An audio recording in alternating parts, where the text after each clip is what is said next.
দেশের চাহিদা পূরণ করে বাংলাদেশ এখন চাল রপ্তানি করছে শ্রীলঙ্কায়। বাজার খোঁজা হচ্ছে আফ্রিকার দেশগুলোতেও। খাদ্য মন্ত্রণালয়ের তথ্য অনুযায়ী দেশের চাহিদা মেটানোর পরও গুদামে মজুদ আছে অন্তত ১৬ লাখ মেট্রিক টন খাদ্য। উৎপাদনে নানা ধরনের ভর্তুকি দেওয়ার পাশাপাশি সবার জন্য খাদ্য নিশ্চিত করতে চালু রয়েছে ওএমএস, ভিজিএফ, বয়স্ক ও বিধবা ভাতা সহ বিভিন্ন কর্মসূচি।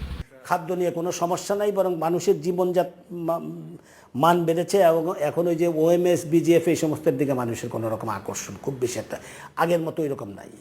দেখবেন ট্রাক সেল আগে যেরকম ট্রাক একটা দাঁড়াইলে যেরকমভাবে হুড় করে ভিড় পড়ে যেত, এখন সেটা নাই। খাদ্য উৎপাদনে সরকারের সাফল্যের প্রশংসা করে পুষ্টিবিদরা বলছেন, উৎপাদনের সঙ্গে তাল মেলাতে পারছে না পুষ্টির বিষয়টি।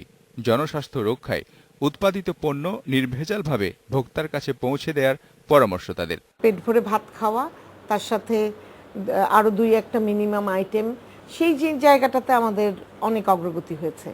যে পুষ্টিগুলো পাওয়া দরকার, তার জন্য যেই ধরনের একটা ডাইভার্সিফাইড ফুড প্লেট দরকার, সেইখানে যে এই ধরনের সেটা সবাই উৎপাদিত খাদ্যের পুষ্টিমান পুরোপুরি নিশ্চিত করতে না পারার কথা স্বীকার করলেন খাদ্যমন্ত্রী নিজেও।